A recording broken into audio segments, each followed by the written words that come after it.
Um fundo de logística que conta com 6 galpões no portfólio, tem localização estratégica próxima à cidade de São Paulo e multi-inquilinos. Só que a cotação dele só caiu em novembro. Fala sócio, tudo bem com você? Meu nome é Bernardo Sanches e eu estou aqui no canal do Rodrigo mais uma vez para a gente falar sobre fundos imobiliários. E no vídeo de hoje a gente vai falar sobre o LVBI11, esse fundo de logística que teve a cotação bastante espremida nesse mês de novembro e justamente dentro de um setor que só bombou na bolsa esse ano. Então, se você quer conhecer esse fundo, quer saber as projeções para o futuro, quer conhecer cada um dos ativos, fica nesse vídeo que você vai ter muito conteúdo. Sócio, dando início ao nosso vídeo sobre o FII VBI Logístico, o LVBI11, administrador BTG Pactual, a BTG que é administradora fiduciária aí de mais ou menos 240 bilhões em fundos de investimento. Isso é contabilizando o fundo de investimento imobiliário, fundo de renda fixa, fundo multimercado.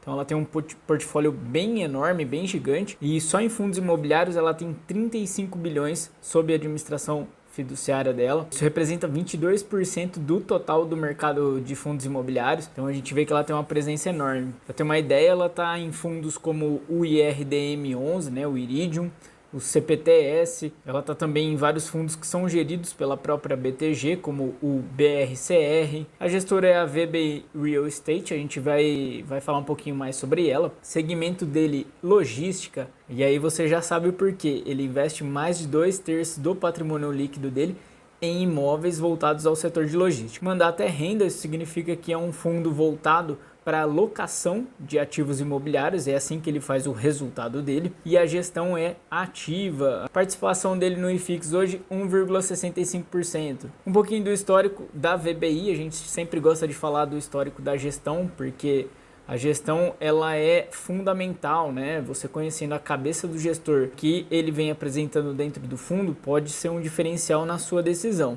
Sempre lembrando que o nosso vídeo é somente educativo, o que a gente faz aqui é trazer alguns conceitos para você conhecer e agregar no seu conhecimento para você poder tomar uma decisão mais tranquila. A VBI ela foi criada em 2006, ela é focada exclusivamente no mercado imobiliário. Isso é muito interessante, porque quando você tem uma gestão focada em mercado imobiliário, ela conhece, ela tem um know-how muito mais profundo.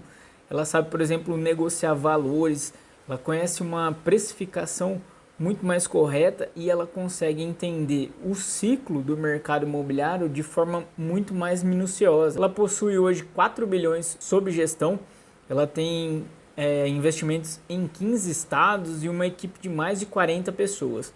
E ela atua basicamente em duas vertentes de investimento. Em Private Equity, ela atua em diversos setores, escritório, shopping, residencial, logística e student house. E aí é interessante perceber que essa gestora ela tem uma atuação bem nichada, né? Por exemplo, em Student House é um público bem específico, aquele público de estudante, de jovem que saiu de casa ali, foi fazer uma faculdade fora, né? Foi morar longe dos pais. No segmento residencial, eles atuam basicamente com classe média, é um enfoque da VBI. E em shoppings, eles estão em shoppings de cidade de médio porte, né? De 150 a 250 mil. E a VBI hoje ela possui 3 outros fundos imobiliários listados. O CVBI11, que é um fundo de papel, e o RVBI, que é um fundo de fundos, um fundo novo, e o PVBI, um fundo de lajes corporativas Prime, que foi listado só agora em maio de 2020. Um pouquinho do histórico do LVBI, ele fez a IPO em 19 de novembro de 2018 a R$100, então ele acabou de completar 2 anos. Eu gosto de colocar aqui a data de IPO, porque para quem está entrando no mercado, quem está conhecendo, é sempre importante pegar uns fundos que tem uma rodagem maior. O pico de cotação dele foi a R$ 142,99 lá em 7 de janeiro de 2020. O vale de cotação, 19 de março. O preço atual dele, R$ 116,80. Eu estou gravando esse vídeo em 30 de novembro. Ele já fez 3 emissões. A última emissão dele encerrou agora em 1º de outubro de 2020. A alocação está prevista para ocorrer até março de 2021. Foram integralizadas aí 4.237.288 cotas a R$118 e ele captou com essa emissão 500 milhões. Eu coloquei aí essa flechinha para cima, significa que o fundo cresceu, né? Aumentou de patrimônio em 56%, um crescimento bastante expressivo. E quem que é o LVBI hoje? Ele tem um patrimônio líquido de 1,29 bilhão, um valor de mercado de 1,37 bilhão. Então o PVP dele, né, preço de mercado, preço da cotação, dividido pelo preço da cota de valor patrimonial, está dando 1,06, ou seja, ele está sendo negociado com um pequeno ágiozinho de 6%. E esse, inclusive, foi um dos motivos que eu quis estudar esse fundo, porque ele é um dos poucos fundos de logística que está sendo negociado com tanto deságio. Embora ele tenha ágio frente ao VP dele, a maior parte dos fundos de logística nesse ano de 2020 tiveram uma performance muito forte. Todos praticamente negociam com mais de 1,1 de PVP e ele está um pouquinho abaixo. E aí a gente vai descobrir tudo, fica nesse vídeo, você vai saber certinho o que está acontecendo com o LVBI e o que pode projetar para o futuro. Sabendo disso, eu já peço para você deixar aquele like, deixar o comentário, vamos trocar ideia, passa para os seus amigos, se inscreve no canal para receber todo tipo de conteúdo. Hoje ele tem 34.029 cotistas, liquidez diária dele 3,8 milhões e ele tem um total de 6 galpões logísticos no portfólio. Falando um pouquinho de taxas agora, ele tem uma taxa de até 1,3% do patrimônio líquido, é uma taxa um pouquinho salgada, só que é uma taxa escalonada, ou seja, conforme aumenta o patrimônio líquido do fundo, conforme ele vai crescendo, fazendo novas emissões, o percentual dessa taxa vai diminuindo. Atualmente ela está em 0,94% do patrimônio líquido. Como é que se chega nesse valor? O fundo ele apontou que pagou de taxa de administração, gestão e escrituração agora em outubro R$1.020.036,40. E aí ele pegou esse valor, replicou para 12 meses e dividiu pelo patrimônio líquido do fundo, que deu esse 0,94%. Então, a cada mês o fundo faz um recálculo. Lá em julho, por exemplo, o fundo chegou a estar 1,3%, né? O limite de patrimônio líquido de taxa de administração, gestão e escrituração. Dividend yield dele acumulado de 12 meses 6,28%, o que dá um total de R$ 7,32 por cota. E aí eu fiz uma comparação com fundos semelhantes, né? O VILG e o BTLG, que são dois fundos que têm mais ou menos 1,3, 1,2 bilhão de patrimônio. Então, sempre que a gente vai comparar, é interessante pegar fundos com mais ou menos o mesmo porte. O VILG tem um dividend yield acumulado de 5,65%, o BTLG 11%, 5,76%. Dividend yield atual 0,25%, um dividend yield bem baixo. E aí a gente vai entender em breve o que aconteceu. O VILG entregou 0,33% e o BTLG 11, 0,53%. Então,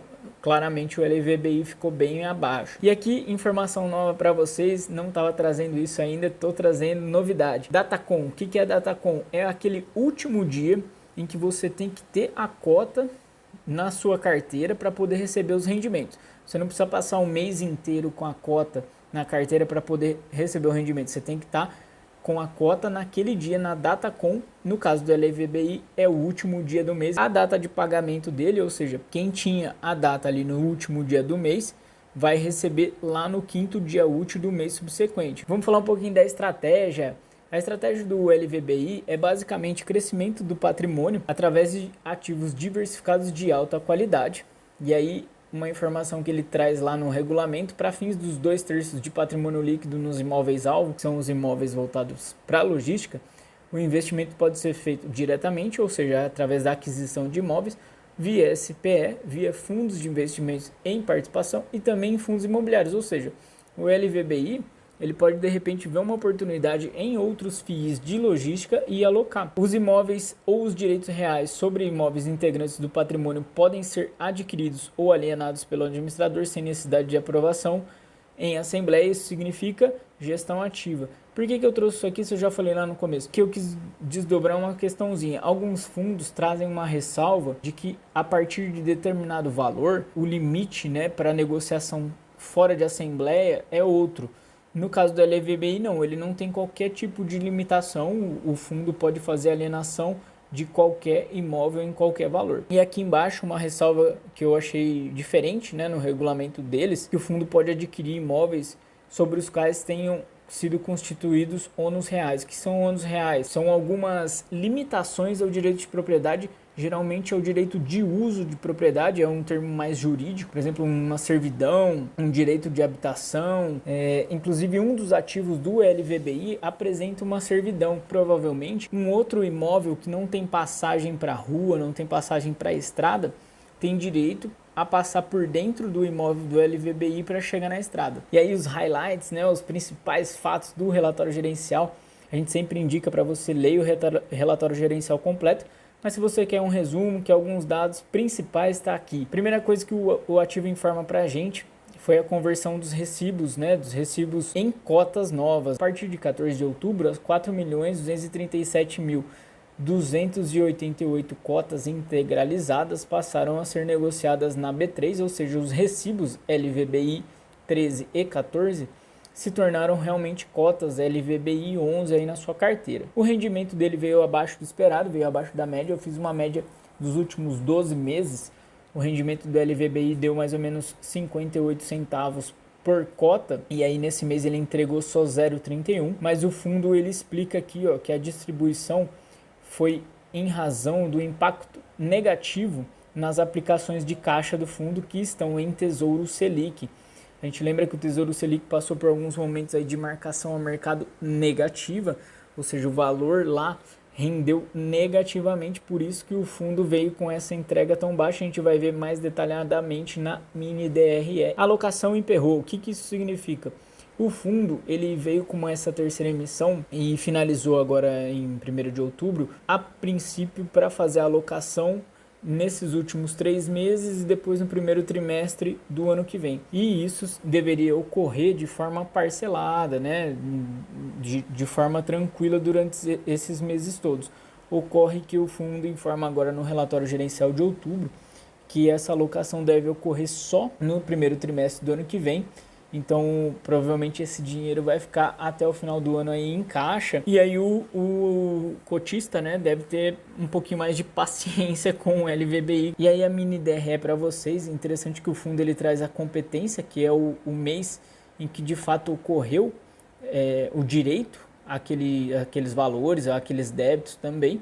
E o mês caixa, que é quando é feito o pagamento. Aqui a gente vê que a receita financeira dele foi negativa, conforme ele mesmo já avisou a gente, e de receita imobiliária 5.977.000. Então, um total de receita foi de 4.989. Então, a receita financeira que impactou bastante o fundo, né? E aqui as despesas, essas despesas operacionais são basicamente referentes às despesas do próprio fundo, né? A gente viu que 1.020.000 mais ou menos. Agora, ele tem aqui um resultado de 3.650.000, que dividido pelo total de novas cotas dá esse rendimento de 0,31, um rendimento bem baixinho.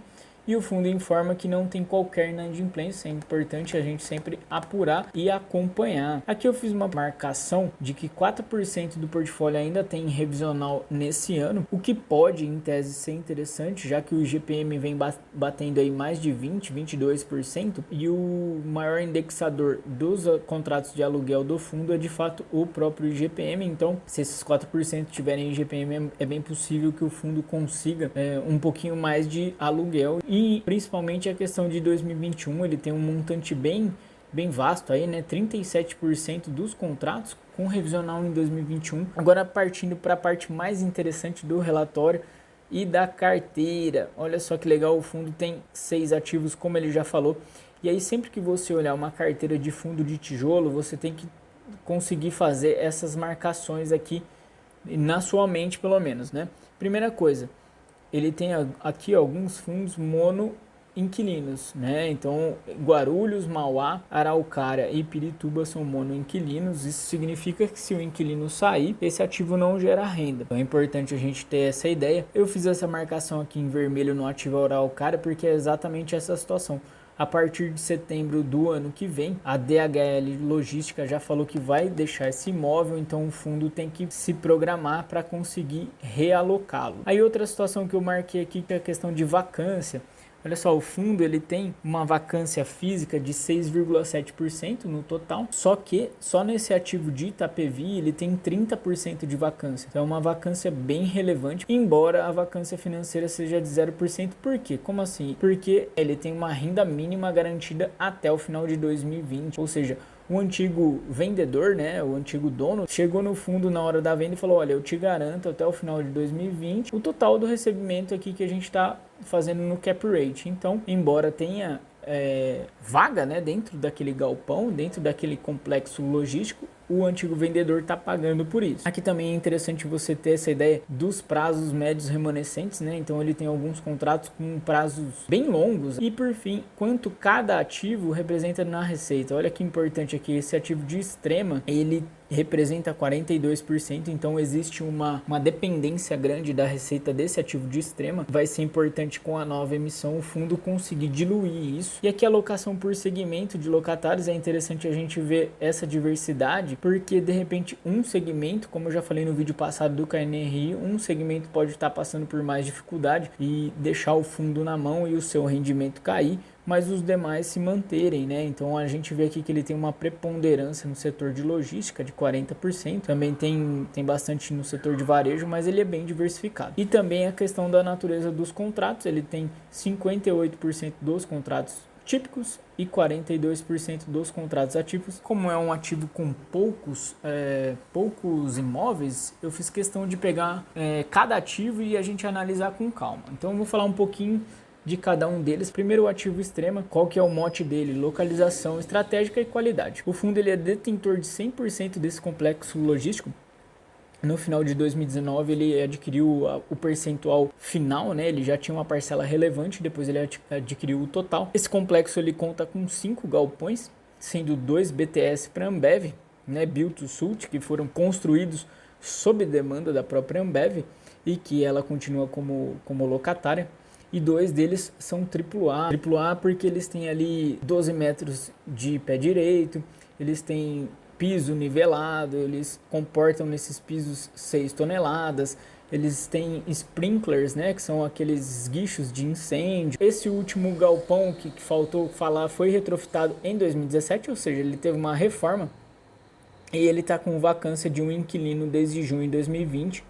Então, desde junho, o fundo vem tentando eliminar essa vacância, é ainda bem pequena, só que ele já tem a previsão de saída de mais um locatário em março de 2021, ele já foi notificado pela DHL Logística. O outro ativo, o ativo Guarulhos, qual que é o mote dele? Localização estratégica também e contratos atípicos. Aqui no ativo de Guarulhos, por que localização estratégica? Porque esse ativo, ele está entre as rodovias Fernão Dias e Dutra, e ele está no raio 30, né? No raio 30 são aqueles 30 quilômetros mais perto de São Paulo. São os ativos que conseguem fornecer mais rapidamente a cidade de São Paulo. E outro ponto dele é esse contrato atípico. Ele tem um contrato até 2028 com a IBL Logística. Lembrando, contrato atípico é aquele em que as partes preveem que não pode haver revisional. E geralmente eles preveem também que caso o locatário saia, ele tem que pagar o fluxo de aluguel futuro trazido a valor presente por completo. Geralmente, quando você faz um contrato de aluguel, ele prevê ali multa de 3 meses, no caso aqui não, é o fluxo total trazido a valor presente. Mas o ativo de Mauá, ele tem um contrato atípico com o Dia, né, aquela rede de supermercado, com vencimento em 2036, então um contrato bem sólido. Ele também é um ativo classe A, tem pé direito de 12 metros, elevado número de docas, carga de piso de 6 toneladas e layout flexível, no sentido de que se eventualmente o Dia sair, ele pode ser alugado para mais de um inquilino. E aí o mote dele também, localização estratégica. Mauá também está no raio 30, também consegue fornecer para a cidade de São Paulo muito rapidamente. E qualidade, né? Esse ativo é um classe A. Partindo para os ativos um pouquinho mais problemáticos, esse ativo Araucária, ele é de muita qualidade também. Ele, apesar de ter todas as questões, né, de um ativo classe A, ele tinha um contrato atípico com a DHL Logística até 2026, só que a DHL ela já informou que ela vai sair em setembro de 2021. Esse ativo fica na cidade de Araucária, lá no Paraná. Ela consegue fornecer rapidamente a cidade de Curitiba, mas é uma cidade que já não tem tanta profundidade como as cidades próximas a São Paulo, né?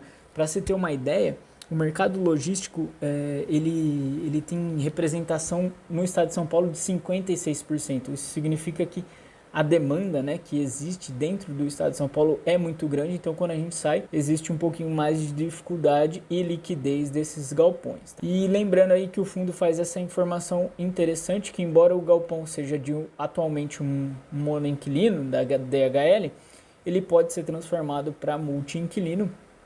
E aí um outro fato importante, esse galpão ele representa 13% da receita. E aí outra situação que eu peguei de informação para vocês é que lá nessa cidade de Araucária, ela já tem um estoque de um galpão de 148 mil metros quadrados de área total saindo. O que isso significa?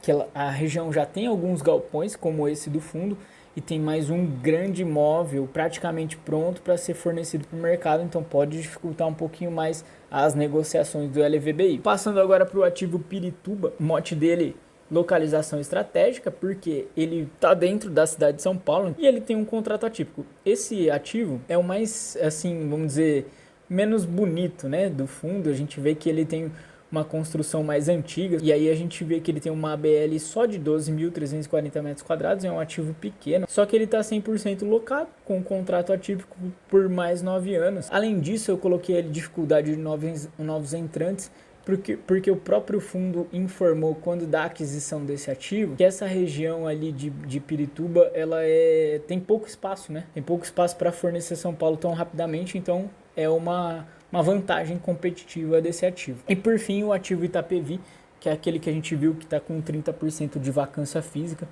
Esse ativo ele tem praticamente 35 mil metros quadrados, ele foi construído em 2002, eu falei do Pirituba, esse também é antigo, e ele possui uma localização privilegiada, que ele está ali em Itapevi, que também é raio 30 de São Paulo, e foi adquirido em 2019 pelo fundo. Quando ele foi adquirido, ele tinha só 10% de vacância, e ele tinha algumas empresas com contratos atípicos de 3 anos. É um ativo bom, é um ativo bem localizado, mas está tendo essa dificuldade bem grande aí de se manter, né? E aí agora pensando um pouquinho do futuro da LVBI, a gente sempre gosta de pensar isso. Então o fundo ele faz alocações em 3 premissas, como a gente viu conforme os ativos que ele já tem: localização, e ou qualidade do ativo, e ou a tipicidade dos contratos. Ele tem boa parte dos ativos dele em classe A.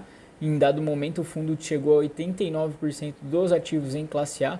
Depois ele fez outras aquisições e isso reduziu um pouco. E ele preza por essas regiões bem valorizadas, né? Principalmente esse raio 30 de São Paulo, que está tendo uma vacância em queda desde 2016. E segundo a Buildings, né, que é uma casa de análise do fundo do mercado imobiliário, essa região ela tem 13% apenas de vacância, né? Por exemplo, no raio 60, né, que é de 30 a 60 km de São Paulo, é mais ou menos 22% de vacância. E acima do raio 60 já chega a mais ou menos 24%, para a gente ter uma ideia de como essa região é bem demandada. Inclusive o preço de aluguel nessa região também é mais caro. Além disso, a gente vê que o fundo ele não vê problema em ter alguns ativos com monoimóveis e monoinquilinos, né? Ele tenta compensar isso com contratos atípicos, aqueles contratos bem longos que não tem direito a revisional e bons inquilinos, empresas fortes. E aí algumas questões a administrar. O fundo tem uma vacância prolongada naquele ativo de Araucária, embora em 2020 isso não tenha afetado a receita do fundo, porque ele tem renda mínima garantida. Ele tem uma dificuldade provavelmente de manter bons cap rates, né? Principalmente com um boom logístico. Inclusive eu acredito que é por isso que o fundo está demorando a alocar. O mercado não espera, né? E aí isso a gente vê claramente na ameaça que vem sendo feita à cotação. A gente vê aqui que no dia 2, isso aqui é um gráficozinho lá do Status Invest, um site muito interessante, cotava aqui a 125,49 e aí chegou aqui no dia 26 do 11 a 115, uma queda bem expressiva. Agora ele começou a ter uma retomada, a gente viu 116,80 atualmente, mas mesmo assim está bem longe desses valores. Eu acredito que o fundo ainda vai sofrer até o final do ano, mas pode apresentar boas situações para o ano que vem. Era isso que eu queria passar para vocês do LVBI 11. Espero que vocês tenham gostado. Esse fundo é um fundo diferente, né? Sai um pouquinho do convencional aí de XPLG, HGLG. E se vocês gostarem desses fundos mais alternativos, menos falados aí, a gente vai continuar trazendo esse tipo de conteúdo. Um grande abraço e até a próxima. Muito obrigado.